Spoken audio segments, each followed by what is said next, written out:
विद्युन्माधवमख्यान्तिम्रान्धस्य ज्ञानाञ्जनाशलाकया चक्षुन्मिलितं येन तस्मै श्रीगुरुवे नमः।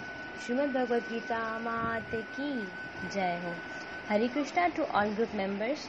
तो आज हम अपना 6th मोस्ट इम्पॉर्टेंट श्लोक स्टार्ट करने जा रहे हैं, जो है चैप्टर नंबर 2 का टेक्स्ट नंबर 14, टेक्स्ट नंबर 2.14। मेरे साथ साथ पढ़ने का प्रयास कीजिए। मात्रास पर शास्तु, मात्रास स पे रुक जाए, पर शास्तु, मात्रास पर शास्तु कौन्तेय। नेक्स्ट वर्ड है शीतोष, श पे रुक जाए, शीतोष्ण, शीतोष्ण सुख दुखदा, शीतोष्ण सुख दुखदा। अब इस लाइन को मैं पूरा पढ़ रही हूँ। मात्रा स्पर्शास्तु कौन्तेय शीतोष्ण सुख दुखदा। नेक्स्ट लाइन है आगमा, आगमा पाइनो, आगमा पाइनो नित्यास, आगमा पाइनो नित्यास। स पे रुक जाए, फिर है तांस तितिक, पहले स पे रुकना है, तांस हो गया, फिर तितिक क पे रुक, क्योंकि नेक्स्ट जो वर्ड आ रहा है हिंदी का क्ष, उसको बोलते हैं क्ष, उसमें क भी होता है श भी होता है, तो एक क को त के साथ पढ़ दें, ठीक है। तांस तितिक शस्व भारत, तांस तितिक शस्व भारत, आगमा पाइनो नित्यास, तांस तितिक शस्व भारत। अब मैं पूरा श्लोक पढ़ रही हूँ, आप भी मेरे साथ साथ पढ़िए। मात्रा स्पर्शास्तु कौन्तेय शीतोष्ण सुख दुखदा, आगमा पाइनो नित्यास, तांस तितिक शस्व भारत। मात्रा स्पर्शास्तु कौन्तेय शीतोष्ण सुख दुखदा, आगमा पाइनो नित्यास, तांस तितिक शस्व भारत। अब हम इसकी वर्ड टू वर्ड मीनिंग्स देखते हैं। मात्रा स्पर्शा यानी कि इंद्रिय विषय, हमारी इंद्रिया कौन सी होती है? आंख, कान, नाक, जबान, टंग हो गई, और 5th होती है स्किन। तो अब यहाँ पे बोले इंद्रियों के विषय।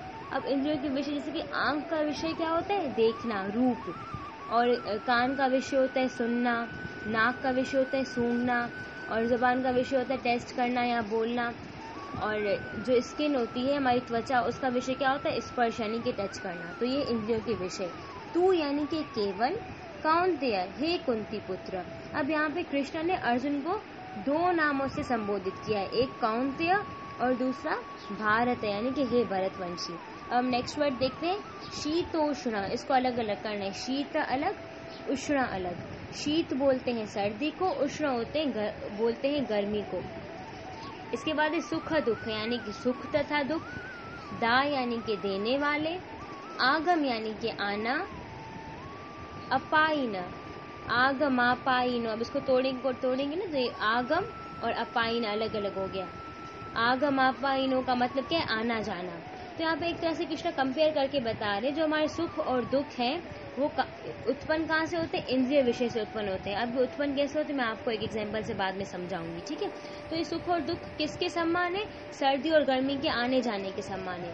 अनित्य यानी कि वो मतलब कि रहने वाले नहीं है, वो क्षणिक के कुछ पल के लिए होते हैं। बोलते हैं ना हम कि ये वक्त भी गुजर जाएगा, तो तभी बोलते हैं कि ज्यादा सुख हमें मिलता है तो हमें ज्यादा खुश नहीं होना चाहिए, उछलना नहीं चाहिए, और जब हमें ज्यादा दुख मिलता है तो हमें इसमें ज्यादा दुखी नहीं होना चाहिए, ज्यादा रोना नहीं चाहिए। हमें दोनों चीजों में सम रहना है, क्योंकि ये वक्त भी गुजर जाएगा। आज सुख है तो कल को हो सकता है दुख हो, क्योंकि ये जो हमारे सुख और दुख होते हैं उत्पन्न कहाँ से होते हैं? इंद्रिय विषय से उत्पन्न होते हैं। अब एग्जाम्पल सुने, छोटी सी एग्जाम्पल है, जैसे अगर हम टीवी देख रहे होते हैं, अगर उसमें कोई इमोशनल सीन आ जाए, सीरियल हम कोई देख रहे हैं, तो हम भी क्या हो जाएंगे? रोना शुरू हो जाएंगे। तो हमारे देखने से क्या सुख और दुख उत्पन्न हो रहा है। अगर कोई अच्छा सीन होगा टीवी सीरियल में, कोई एक्ट्रेस खुश हो रही होगी तो हम भी उससे खुश होंगे।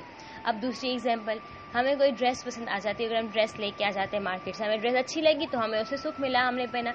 लेकिन अगर ड्रेस वो डिफेक्टेड निकले, अगर आप घर आकर आप लोग चेक करो वो डिफेक्टेड है, उसको फटी हुई है, तो उसमें क्या होगा? आपको दुख होगा। तो ये सुख और दुख कहाँ से उत्पन्न होते हैं? हमारे इंद्रिय विषयों से उत्पन्न होते हैं। और यहाँ पे कृष्ण ने किससे कंपेयर किया है इनको? सर्दी और गर्मी के आने जाने के कंपेयर किया, ठीक है। और यहाँ पे दूसरी बात, फर्स्ट बात तो ये हो गई कि सुख और दुख किसके समान है, सर्दी गर्मी के समान है। दूसरी बात क्या थी कि वो कहाँ से उत्पन्न होते हैं, इंद्रिय विषयों से उत्पन्न होते हैं। और लास्ट बात ये है कि कृष्ण अर्जुन को 2 नामों से बुला रहे हैं, एक तो कौन्तेय यानी कि कुंती पुत्र, और भारत है भरतवंशी। तो कृष्ण एक तरह से उसको बोल रहे कौन्तेय बोल के, कुंती पुत्र बोल के वो अपने माता के कुल से उसको संबोधित कर रहे हैं कृष्ण, और उनको भरतवंशी बोल के उनके पिता के कुल से संबोधित कर रहे हैं। तो कृष्ण बोल रहे हैं कि एक तरह से राज्य तुम्हारा ही है और तुम्हारा हक है कि तुम इसके लिए लड़ो, क्योंकि और सामने वाली टीम ने भी अर्जुन को चैलेंज किया था, तो वो युद्ध से विमुख नहीं हो सकता। अब उसको एक तरह से बहुत विरासत प्राप्त हुई है, उसके माता एक को से संबोधित किया, पिता एक को से संबोधित किया, और कृष्ण उनको बोलना चाह रहे कि ये राज्य तुम्हारा ही है, अगर तुम्हें इसके लिए लड़ना है, ये तुम्हारी रिस्पॉन्सिबिलिटी है, तुम्हारा कर्तव्य है। अगर तुम नहीं करते हो तो सब तुम्हें क्या बोलेंगे कि अर्जुन डरपोक था, युद्ध से भाग के चला गया।